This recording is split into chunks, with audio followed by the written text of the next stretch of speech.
안녕하세요, 로드에릭입니다. 오늘은 다 알지만 아리송한 앵글 모드, 아크로 모드의 조종 방법의 차이점에 대해서 조금 이야기할까 합니다.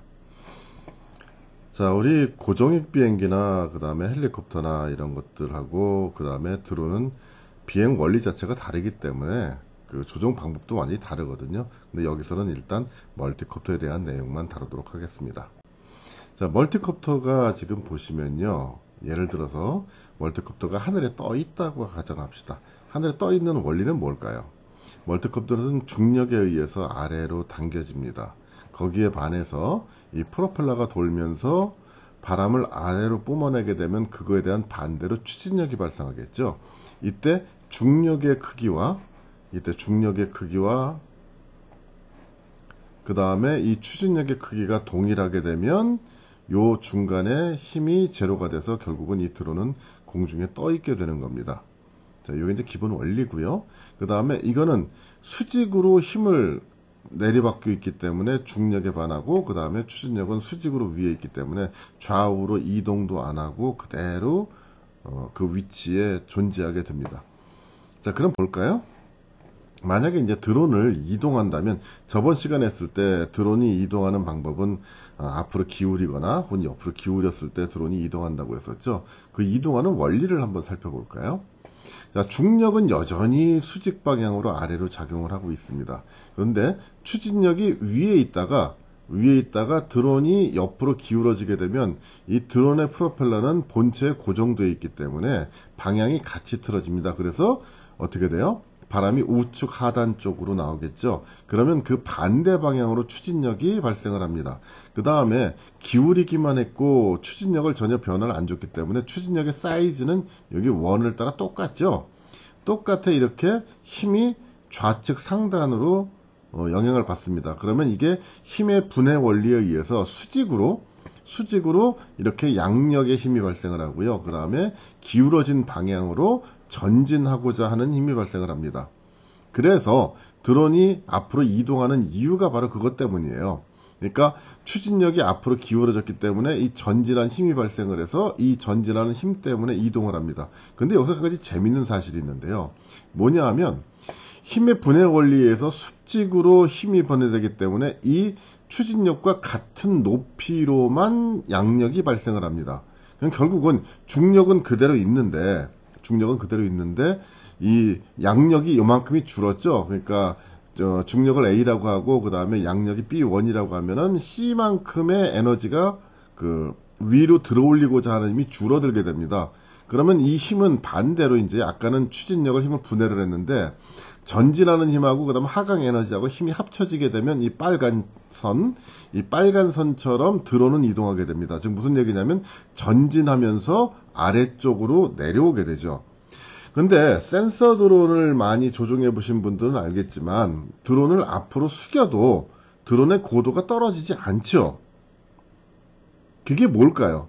바로 여기에 그 센서 드론과 그 다음에 노 센서 드론, 우리 흔히 얘기하는 그 앵글 모드와 그 다음에 아크로 모드의 차이점이 있는 겁니다. 여기에 지금 아무도 얘기하지 않는 숨겨진 사실이 하나가 있는데요. 뭐냐 한번 볼까요? 여기 그림을 보시면 양력이 이렇게 요 정도 높이가 있어야 계속 고도가 유지가 되죠. 그런데 기체가 앞으로 숙여지게 되면 어떻게 됩니까? 좀 전에 보셨던 것처럼 추진력에 의해서 요만큼이 더 고도가 떨어지게 되니까 센서가 고도를 유지하기 위해서 자동으로 사용자의 개입 없이 스로틀을 더 강화합니다. 그러니까 나는 그 스로틀 레버를 가운데 지점에 가만히 놔두고 있어도 자동으로 내부적으로 모터에 힘을 더 보내서 이만큼을 더 세게 합니다. 그 다음에 앞으로 더 숙이게 되면 그만큼 더 많이 스로틀을 올리게 되죠. 자, C 같은 경우는 더 많이 올라갔죠. D 같은 경우는 더 많이 올라갔습니다. E 같은 경우는 굉장히 많이 올라갔죠. 그래서 이렇게 사용자는 스로틀을 조절하지 않아도 자동으로 센서 드론에서는, 특히나 센서 드론 혹은 뭐 앵글 모드 혹은 뭐 DJI 같은 경우는 노멀 모드, 스포츠 모드라고 이야기하는데요. 그런 모드에서는 스로틀이 가운데 있어도 이렇게 스스로 내가 피치를 조절하게 되면, 그러니까 엘리베이터 레벨을 조절하게 되면 자동으로 스로틀이 사용자의 개입 없어도 이렇게 스스로 알아서 스로틀을 높였다가 낮췄다가 합니다. 그러니까 여기 보시면 또 한 가지 또 알 수 있는 것이 뭐냐 하면 이 기체를 앞으로 많이 숙이면 많이 숙일수록 어떻게 돼요? 많이 숙이면 많이 숙일수록 이렇게 각도가 올라가겠죠. 자, 그러면 어떻게 됩니까? A만큼 숙였을 때는 요만큼의 속도가 나겠죠. B만큼 숙였을 때는 요만큼의 속도가 나는 겁니다. 그래서 드론이 앞으로 숙여졌을 때 그 속도가 빨라지는 이유는 바로 이것 때문에 그렇습니다. 센서 드론에서 여러분들이 속도를 빠르게 하고 싶으면 드론을 앞으로 많이 숙이면 돼요. 즉 엘리베이터 레벨을 앞으로 많이 밀면 그만큼 빨라집니다. 자, 그 다음에 센서 드론에서 한 가지 특징이 있는데 뭐가 있느냐면요. 엘리베이터나 롤이나 마찬가지인데 엘리베이터를 앞으로 밀잖아요. 매뉴얼 모드에서는 얘가 완전히 180도 돌 때까지 돌아갑니다. 근데 센서 드론 같은 경우는 내 경험으로 봤을 때는 45도 정도? 45도, 50도 이상은 안 숙여지는 것 같아요. 그러니까 앞으로 끝까지 밀어도 앞으로 숙여지는데 한계가 있습니다. 그 이상은 안 숙여져요. 그래서 드론이 뒤집히거나 하는 일이 센서 드론 같은 경우는 없습니다. 그러니까 묘기 같은 것들 이런 것들을 못하죠. 그래서 그런 걸 하고 싶으면은 아크로 모드를 써야 되는 이유가 여기에 있습니다. 아크로 모드에서는 엘리베이터하고 스로틀이 거의 같이 동작을 해요. 내가 앞으로 이동을 하려면 엘리베이터를 앞으로 밀죠. 그러면 고도가 떨어지니까 스로틀도 같이 올려야 됩니다. 그리고 그 다음에 내가 엘리베이터를 들잖아요. 그러니까 피치를 들잖아요. 피치를 들면 스로틀이 너무 세서 고도가 상승하니까 고도 유지하기 위해서는 스로틀을 내려줘야 돼요. 그래서 스로틀과 그 다음에 엘리베이터는 같이 밀고 같이 뒤로 당기고 이렇게 거의 유사하게 동작합니다. 자, 그 다음에 러더하고 에일러론도 마찬가지인데요. 러더하고 에일러론 같은 경우 왼쪽으로 드론이 기울어지게 되면 계속 기울어져서 고도 떨어지거든요. 그러면서 옆으로 기울어져 버리기 때문에 이때 러더를 같이 동작을 하게 되면 수평을 유지합니다. 그러니까 드론이 어떤 상태냐면 수평을 유지해서 이렇게 왼쪽 돌아갈 때, 그럴 때 그냥 에일러론만 쓰는 것이 아니고 러더하고 에일러론 동시에 쓰는데 어떻게 쓰느냐? 같은 방향으로 밀어주면 돼요. 되게 편합니다. 그래서 같은 방향으로 살짝, 그러니까 러더도 조금 에일러론도 조금 왼쪽으로 살짝 밀면 얘가 수평으로 싹 돌아갑니다. 그 다음 둘을 같이 오른쪽으로 밀면 오른쪽으로 싹 돌아가요. 그래서 어떻게 보면 앵글 모드보다 애크로 모드가 조종하기가 익숙해지면 오히려 더 편합니다. 훨씬 더 직관적으로 굉장히 편하거든요. 요거는 영상을 보면서 직접 그 레버의 동작과 그 다음에 기체의 동작을 같이 보는 걸로 하도록 하겠습니다. 잠시 후에 영상에서 보도록 하겠습니다.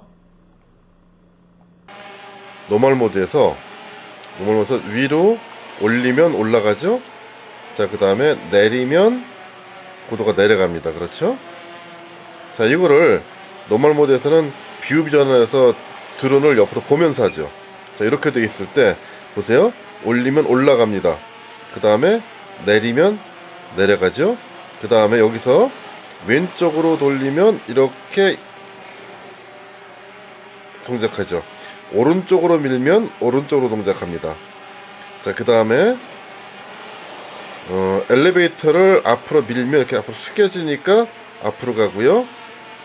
자, 그 다음에 놓으면 자동으로 원위치로 돌아옵니다. 자, 그 다음에 뒤로 가면 뒤로 후진하고요. 놓으면 다시 돌아가죠. 자, 그 다음에 왼쪽으로 에일러론 키를 왼쪽으로 밀면 보세요. 이렇게 밀었죠. 자, 왼쪽으로 이동합니다. 자, 놓는 순간에 어떻게 되나 보세요.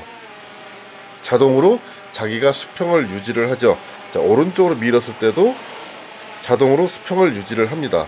자, 이래서 센서가 동작을 해서 그 현재 수평 위치를 늘 유지하고 있다라는 걸 알고 계시면 되고요. 자, 그 다음에 매뉴얼 모드로 잠깐 바꾸겠습니다. 고도가 지금 120 정도 유지하고 있죠. 근데 지금 그 스로틀 레버가 어디쯤에 있나요? 중간에 있는 게 아니고 가운데 아래쯤 중간쯤에 있죠. 자, 오른쪽으로 에일러론을 밀니다. 그럼 어떻게 돼요? 그냥 놔두면 다시 수평을 안 잡죠. 보세요. 다시 볼까요?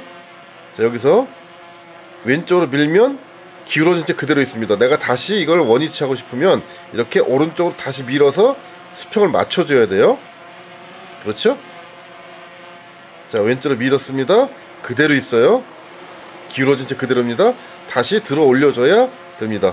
자, 그 다음에 이걸 내가 앞으로 전진한다고 보세요. 전진할 때, 자, 전진할 때 보시면 고도가 높으니까, 자, 전진할 때 보시면 여기 이렇게 해서 둘을 같이 밉니다.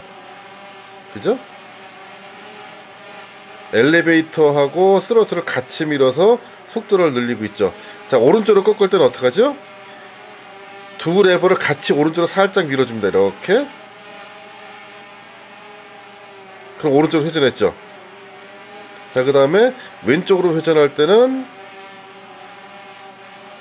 러더와 그 다음에 에어러너를 같이 왼쪽으로 이동을 합니다. 이렇게. 약간 왼쪽으로 삐뚤어져 있는데 보이죠? 이렇게.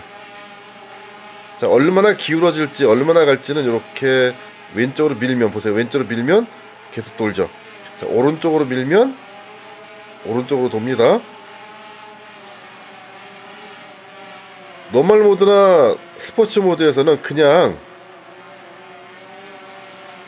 에일로런만 밀면 됐는데 에일로런만 밀어서는 이게 안 돼요. 그냥 이렇게 돌면서 떨어져 버립니다. 자, 에일로런만 밀면 이렇게 해서 떨어지면 기울어져서 고도가 떨어지면서 방향 전환이 안 돼요. 그래서 둘을 같이 밀면서, 자, 왼쪽으로 미니까 고도가 떨어지죠. 그러니까 스로틀 올리면서 고도를 높여주고, 이게 같이 돼야 돼요. 그러니까 앞으로 전진할 때는 두 개 같이 밉니다. 이렇게. 그 다음에 왼쪽으로 돌 때는 둘을 왼쪽으로 같이 밀어요. 이렇게. 오른쪽으로 돌 때는 오른쪽으로 같이 밉니다. 자, 요게 이제 기본적으로 그 아크로 모드에서 조정하는 방법이고요. 그 다음에 재밌는 거 아까 보셨다시피 이거는, 자, 이렇게 해서 들으면 완전히 360도 회전이 됩니다. 아래로도 360도 회전이 됩니다. 그죠? 왼쪽으로도 역시 360도 회전이 됩니다. 오른쪽으로도 회전되고요. 노멀 모드나 스포츠 모드에서는 왼쪽으로 길어지는데 한계가 있습니다. 볼까요? 보시면 여기서, 자, 노멀 모드로 바꿨습니다. 자, 왼쪽으로 에일러런을 밀어보겠습니다. 끝까지 밀어요. 자, 45도 이상 더 이상 안 기울어지죠.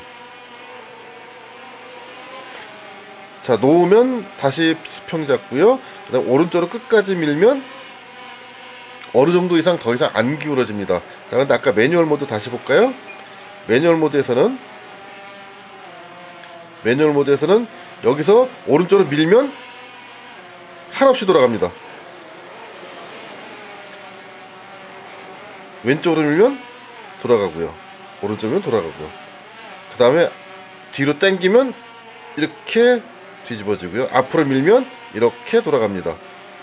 자, 이런 그 묘기 비행이 가능한 게, 그래서 아크로 모드라고 하는 이유가 아크로바틱에서 나온 말인 것 같아요. 그래서 이제 그 묘기 비행이 가능하기 때문에 그래서 아크로 모드라고 하는 것 같고요. 보시면 이런 식으로 이렇게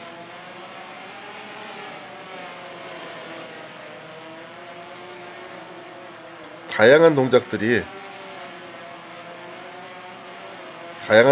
가능한 게 이제 아크로 모드라고 보시면 되겠습니다. 이렇게 하는 것도 되죠. 이렇게. 예를 들어서 이게 노멀 모드에서는 안 되거든요. 자, 여기까지 하겠습니다. 끝.